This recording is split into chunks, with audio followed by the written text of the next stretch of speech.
Well, here we are. We are at the end. This is the last episode of the Protege until we do the live vote in September, just like we did last year. This episode's unique because you're not going to get any feedback from me. I'm actually throwing you guys a curveball. I know you're surprised by that, but you should also be accustomed to it to some degree. Here's the thing. I was going to nail this thing down to 6. And when I got to 8, there were 4 people that I couldn't decide between. So I left it at 8. Rather than having a top 6, we have an elite 8. And they are going to be featured in the episode you're about to see. Congratulations to those 8 people that are now in the production round of the Protege. Check them out.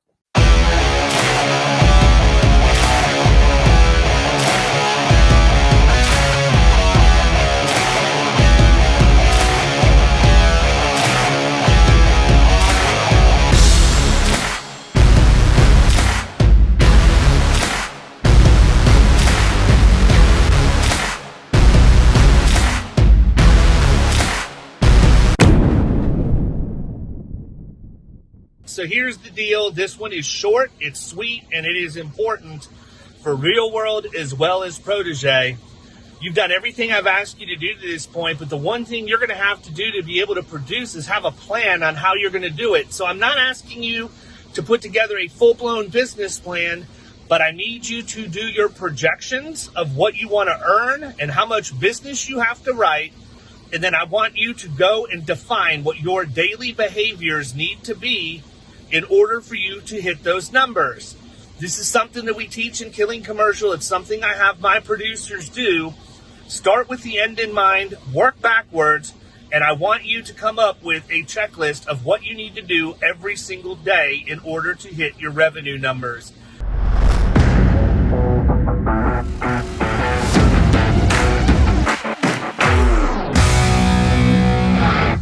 Like you explained in the book, if you're having to present 30 times to get 10 orders, then you got to change something. So what that looks like for me is to get 13 new business accounts, I should be presenting or having a second appointment where I'm presenting my findings, as Preston Diamond would say. Doing that about 40 times, having 40 presentations should lead to at least 13 business accounts. So 40 second appointments is my goal. So then the next step is, how many people do I need to meet in order to get 40 second appointments or 40 presentations?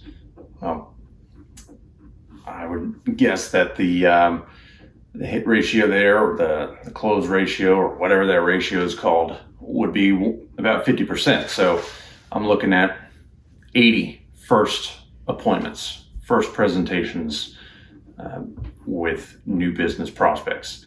80 first meeting appointments would be about 480 telemarketing calls. That's how I figure it anyway. So let's just say 500 calls leads to 80 appointments. 80 appointments leads to 40 second appointments where I'll be doing presentations. From there, should get at least 13 new business accounts. And I'm only prospecting those that will bring in a premium of $80,000. So revenue of about $8,000 to $10,000 per account. Up until this point, I've been shooting to call 100 prospects a week, which has just been killing me because I haven't been able to do it, even get close to it. And so bringing that down to a reasonable number, the 12 per week, will be a lot better. Plus, using the cold call script, the feedback that you gave me, I think that'll improve my chances of getting that first appointment booked. So that's kind of the math. The 12 calls a week, but going to work in the marketing drop-ins as well. So of those that I don't close or get an appointment, they'll kind of filter into that marketing drop group. Please turn that off. So looking at doing like 4 marketing drops per week, then doing another 12 follow-up calls, emails, social media, texts, messages, doing follow-up on people I've already called and left a voicemail or didn't get a hold of anyone or didn't have a good conversation, long conversation, a conversation that led to a first appointment, doing the follow-ups, and then also working in, 4 pickups or follow-ups on the marketing drops. So that shouldn't take me, 20 hours a week. Shouldn't even take me that long to do that much activity. But that's kind of what it's looking like.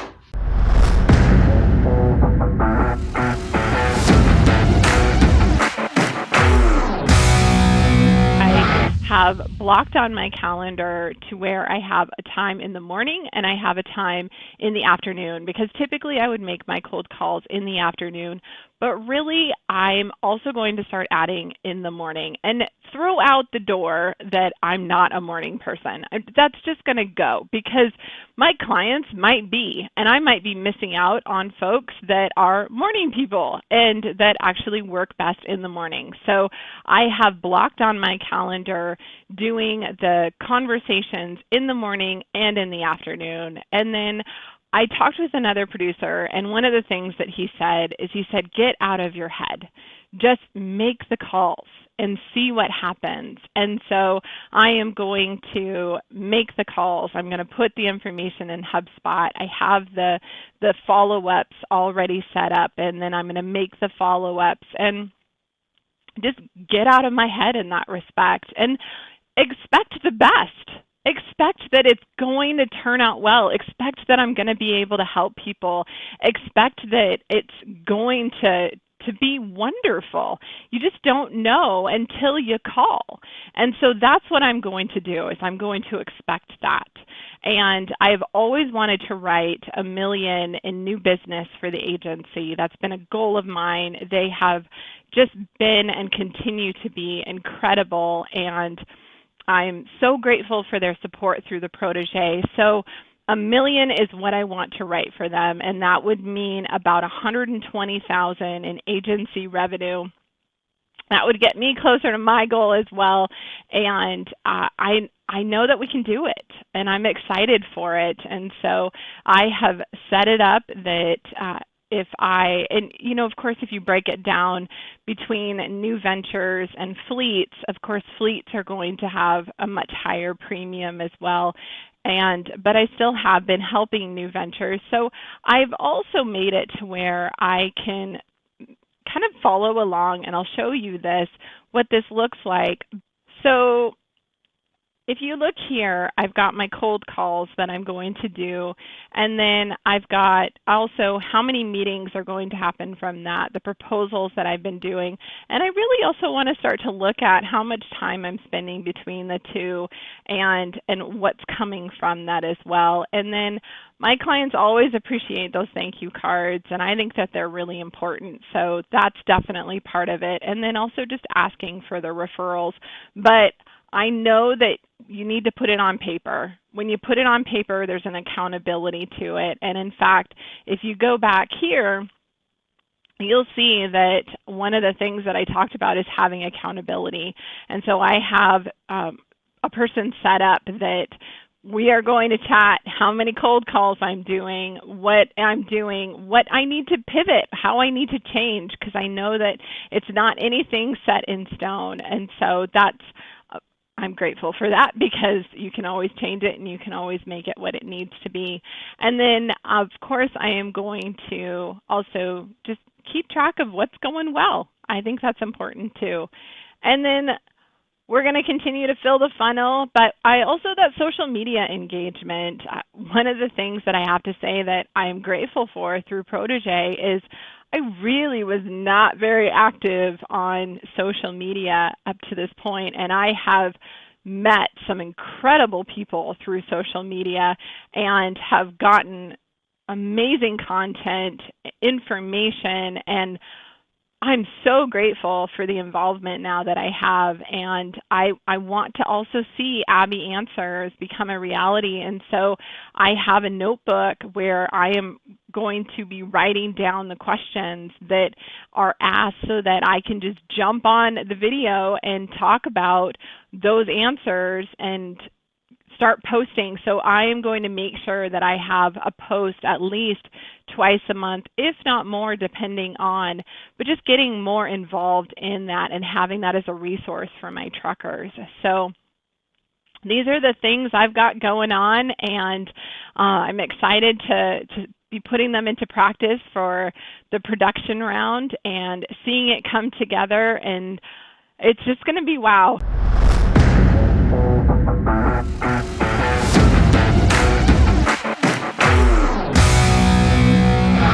I want to become somebody who can make $100,000 a year in personal revenue just in new business. So that means that I need to create $200,000 in agency revenue, which is roughly $2 million in premium. So what I want to do is I don't want to go ahead and chop it up into, 200 new clients throughout the year. I want to have 20 new clients at $10,000 in revenue. There's roughly 5,000 opportunities within my target niches that I defined in challenge number 1 in order to satisfy that requirement. So I'm going to start with 1,000 prospects and a 10% rule. I'm going to get my 1,000 prospects down to 100 appointments. From 100 appointments to 50, say the next step. And then all I need is 20 people to move on and move forward as clients with either a BOR or assigning us as their broker in the marketplace. In order to do that, we're going to try to create 20 new prospect touches per week, which is 4 a day. 2 new appointments set per week. 1 next step per week, and 2 BORs or new business productions every month. So in order to do this, we're going to go ahead and use all of the things that we have learned in the last couple challenges and put them all together in our daily behaviors. So I'm going to go ahead and every single day for my new prospects, I'm going to make 4 cold calls. I'm going to use my cold call script, my elevator pitch, and I'm going to switch things around. I know David and I had talked before. Yeah, I've got that 17 seconds to see if we can go ahead and make this work, to even a 2 yes or 2 no's to a yes script. So I'll try to interchange the 2 to see how that works for us. I'm going to use 3 emails a day. Those are going to be cold emails to CEOs, CFOs, business owners. And what I'm going to try to do is I'm going to try to push to a webinar series or educational platform with a podcast or some of the other really cool things that we're doing for blue-collar businesses and blue-collar business owners around here. And what we're going to try to do is if we can get a response or if we can get them to download a form, we're going to push them to actually email campaign that we created in challenge number 7.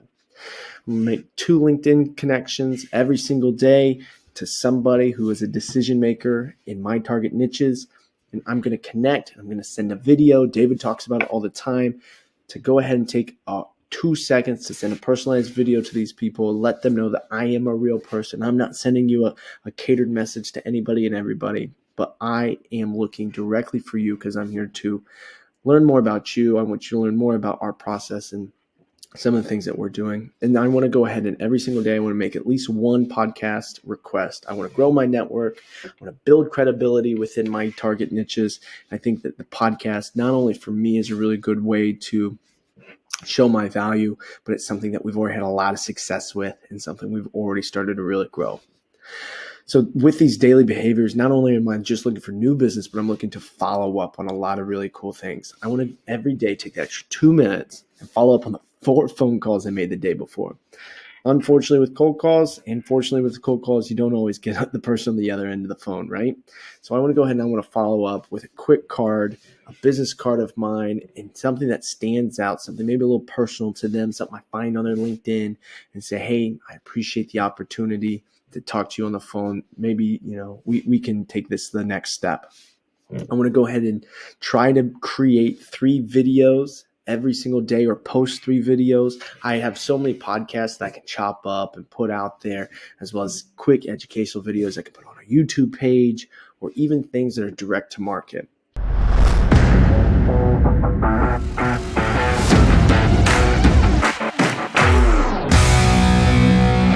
My specific first year goal is $104,600. 104,600 is my number I have up here actually on my wall to meet as a goal. And I'm pretty sure some of your podcasts you reference you're a ex-baseball player and a baseball fan. So I am as well. And I think it's important to get those base hits, consistent base hits week after week. And what I view as a base hit is when I started in January marketing, I've been targeting the newly licensed contractors in California. And I realized that's not going to be enough for me in terms of premium. I know I need to move up and get into that middle market area to get larger premium. But those base hits of writing liability and workers' comp for newly licensed contractors has allowed me, at least for the last 3 months, to look at what has worked, kind of what hasn't, but more importantly, what has worked and what has been the revenue coming out of those deals. And on average, I'm about 25 to 30% closing rate.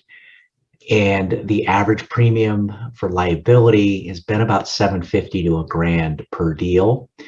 And if I look at the workers' comp, I'm doing closing an opportunity about every other week with workers' comp and trying to obviously increase that.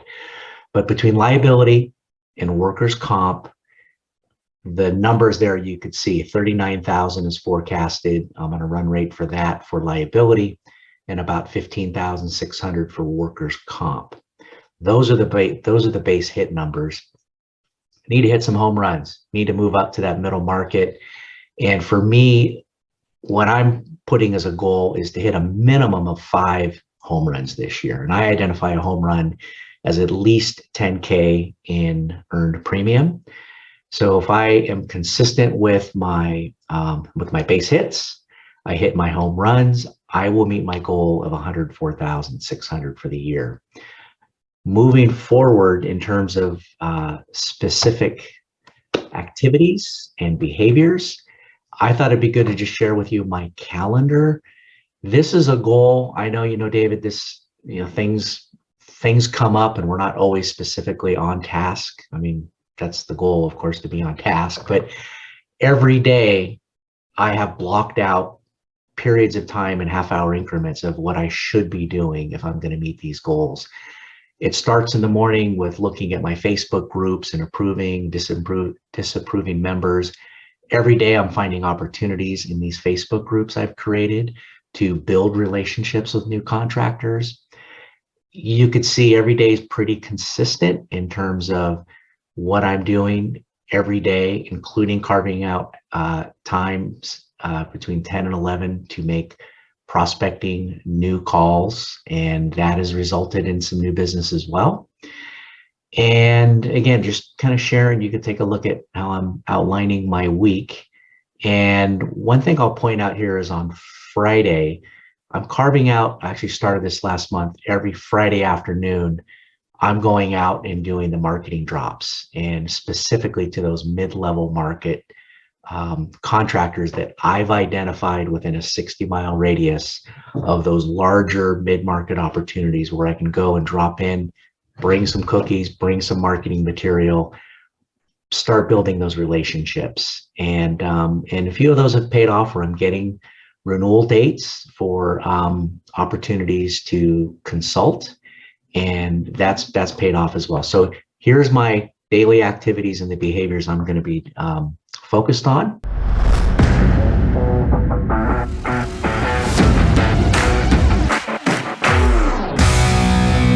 So I've positioned my production plan into an Excel spreadsheet where I start with what I want to earn on a weekly basis. And for sake of time, I've filled in a lot of my spreadsheet ahead of time to show you.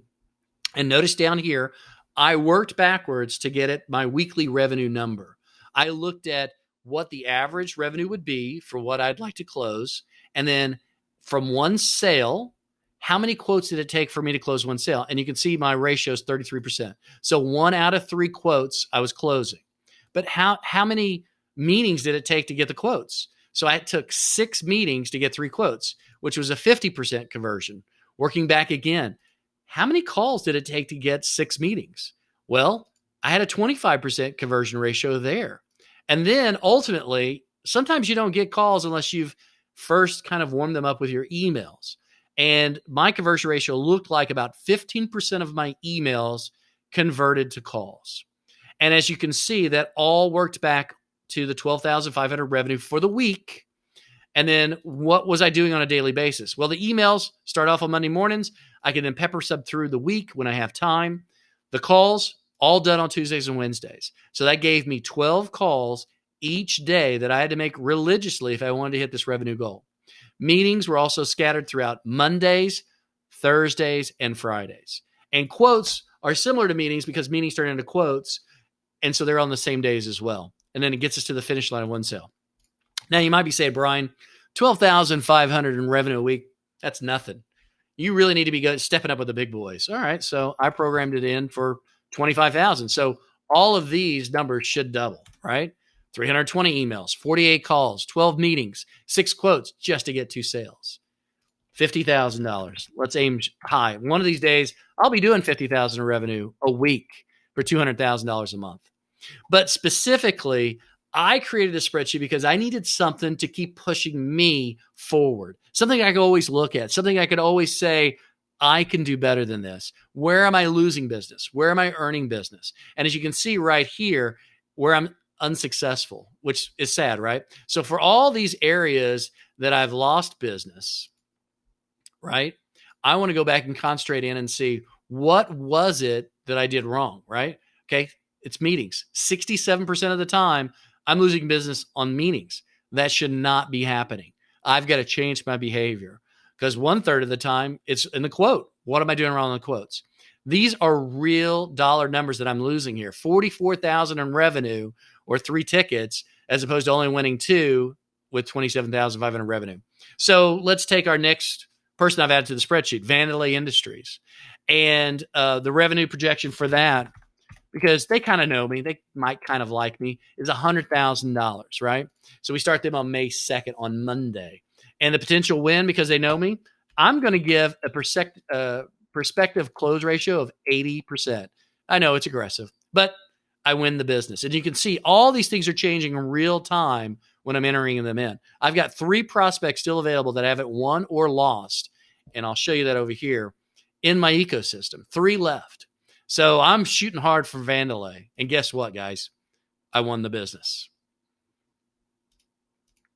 Now, when he's in my, and I've just got to close him out of my ecosystem. Now that he's in my ecosystem, we can see that we won it. What was the activity that brought that on? It was through the quote. And now we've got our conversion, 3 sales, 127,500 revenue. Makes all the difference. So I could focus on where I'm winning, where I'm losing, and also my average time to close. 19 days from start to finish when they come into my pipeline and my ecosystem to win that business.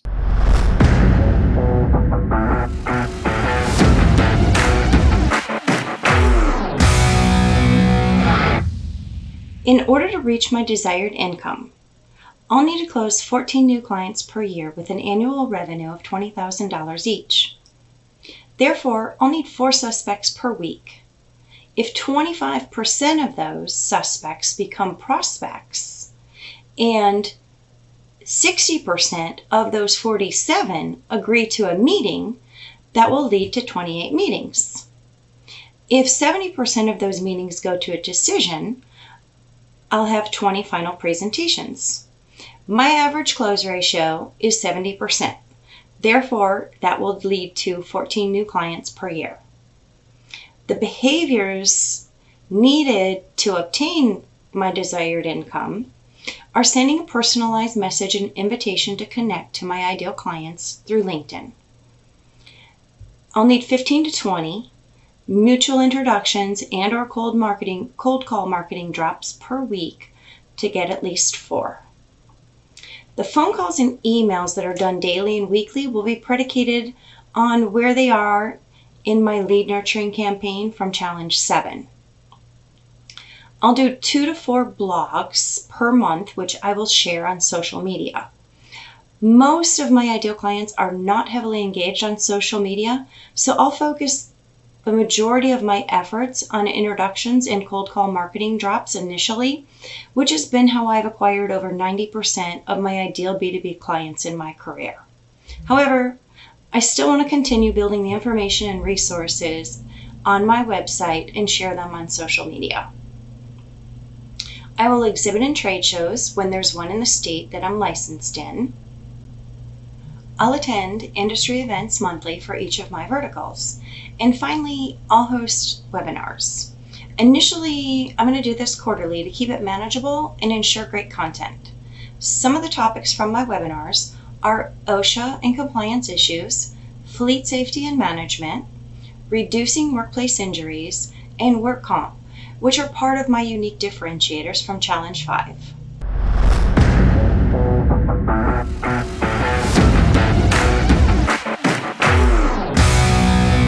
My expected projections, and this is more so a attainable projection, attainable goals I'm set here because of the other things that I do with inside the agency with personal lines, and also some of the servicing stuff, digital and marketing and all that jazz. This is going to be the most, I guess, attainable as far as it comes to why I chose the premium range and revenue range for that ideal prospect back in the first couple of challenges. First expected projection, I'm chasing after $750,000 in premium account. That's $750K in revenue. And how I do that, how I attain that is get 10 accounts at $75K or higher with the annual premium. Plan to at least have one account a month, writing one new account per month at $75,000 in premium or higher. One account a month equals the goal reached times a little bit more. How I can do that and achieve that one account per month is having 5 visits a week or stop-ins. So that's 260 opportunities in a 12-month span. I can raise that, just depends on availability and time schedule with personal lines and everything else I'm doing in the agency, and not just being all commercial lines, middle market here. So out of the 2,000 opportunities, gives me a chance to get 260 opportunities to go meet and have drop-ins a week. That gets me to where I need to be at the end of each month to get that goal achieved. Also plan to have at least 10 new network connections a week. That's going to give me 520 different connections, connection opportunities to identify who those prospects are, do some identification on their business, a little bit more about their business, workers' compensation mod, kind of do a little bit of research on those opportunities and see if I can make a ideal prospect out of that specific connection via LinkedIn, Facebook, Instagram, Twitter, all of the above. Here is my next page with my daily behaviors. It's going to be broken down into Monday, Tuesday, Wednesday, Thursday, Friday, and each day I'm going to do something that's going to help me achieve and make that goal very attainable for me to hit in order to get that $750,000 in premium and $75,000 in revenue. You'll notice a lot of my things are going to be early in the morning or a specific time frame. I've got a time blocking huge for me when it comes to the success of my weeks and in my months and in my quarters and my years. So I'm very strict with my time blocking and making sure that I have the opportunity of doing each one of my daily tasks and daily behaviors, with no distraction, zoned in, focused on the specifics and the specific topic or task in hand at that specific time frame. So on Mondays, plan to create marketing flyers and slicks for the next 90 day of those renewal prospects. I'm going to spend about 2 hours in the morning, get up early before the kids do, 6 a.m. to 8 a.m. And I'm gonna make sure that I spend just that 2 hours building out those flyers and those slicks. The first Monday of each month, make sure that the marketing email schedule is accurate and relevant. Some things that we might be putting out might not be relevant at the time. There might be a customer or prospective client out there that asks a question or a piece of advice. I want to make sure that gets answered within those marketing schedules as well. Make sure everything that we're posting and everything that we're putting out in marketing is relevant at the time of the piece of content being distributed. On Tuesday, it's going to be completely out of the office, making those marketing slick drop-offs. So what I've created on Mondays, those 5 people that I want to go reach out and see could be higher. I'm taking those marketing slicks and I'm actually doing the drop-off and cold calls, stepping in and just knocking down the doors from the get-go. If they're not in the office, same day email campaign begins out of the office all day. So I'm doing that while I'm out of the office, making sure I'm setting them up in those email campaigns if they were out of the office or I was unsuccessful on the cold call, either the first time or the third call.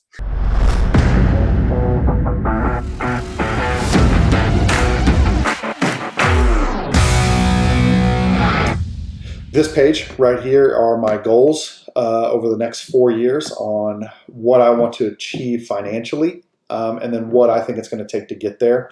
And I just broke it down based on first year agency revenues with commission, and then renewal agency revenues and commission, and then kind of built it out knowing, hey, here's new, here's renewal money plus new, just so that I can see it.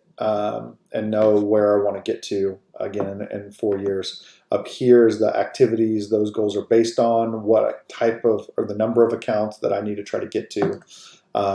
And then like what your book talked about is, okay, you know how many accounts you need to close to get there financially. Now, what activities do you need to do in order to close those accounts? And that's what I want to talk about next. And really, it's about building really good habits. And so with that in mind, in order to get me there, I've built what's called the habit tracker. And over the course of the next 90 days, so you've heard of 75 hard, I'm changing it from a sales perspective, and we're going to do 90 hard here in the Lions household. And these are the habits that if I do over the course of the next 90 days will hopefully get me to the point I want to in that first year. And so for 90 days, I'm going to keep track of everything that I do using this chart. I've got a morning and night routine. Did I do it? Checkbox. 2 drop-ins a day? Checkbox. 20 phone calls, 2 thank you cards, 1 LinkedIn post, 5 video emails, and 1 underwriter lunch a week. I feel like while I'm prospecting, I also need to start building those underwriter relationships that I don't have yet. And so everything you see in white will be my daily or weekly weekday activities, which are these things. And then on the weekends, I obviously can't make 20 cold calls or do any drop-ins or things like that. And so on the weekend, I'll be doing other activities like writing a blog post, creating YouTube content, LinkedIn content. I'll be setting up my plan for the week, and I'll be working on my email marketing campaign that we did a couple challenges ago, making sure that's set up and ready as well. And so again, for the next 90 days, I'm going to make sure I'm creating really solid habits by doing these things. And then this, when I talked about setting up my week on the weekends, this is my weekly plan. So Monday, I'll have who are the 20 phone calls I'm going to be making, and I'll do my research to find my prospects and to set myself up and fill all of these in. And then I can just start making phone calls. I'll have my stop-ins planned, my thank you cards planned. And then as I get appointments out of this, that'll be created here as well. And you'll see that it kind of goes all the way down that I'll fill out every week for each day. And then the last, or the second last thing here is just, I need, the hard part about this is, you talked about in the book, if you make this many calls, then it should yield you this many appointments. And then out of those appointments, you should close this, this much of business. I don't really know those numbers yet, but in order to find out, I've got to keep track of all of that. And so that's really a lot of what this is too, is that, okay, well, out of 20 phone calls this day, I made this many contacts, I made this many appointments. I'm going off of the 10% rule that if I make 20 phone calls, I should get 2 appointments out of those 20 phone calls. Well, there you have it. Another season of the Protege, at least the challenges, is in the books. For the next 3 months, the contestants are now going to be out taking the mousetraps that they've built and putting them into practice in the real world. Every month, at the end of the month, for June, July, and August, they are to turn in their deck pages to yours truly, and I will keep track of who has produced the most. Now, I don't have any more decisions to make, because it's solely based off production at this point. The top 3 will go to the live vote, and that's when you have the ability to pick who you think deserves to be Season 2's Protege. We'll catch you guys next time. Till then, it's kill or be killed.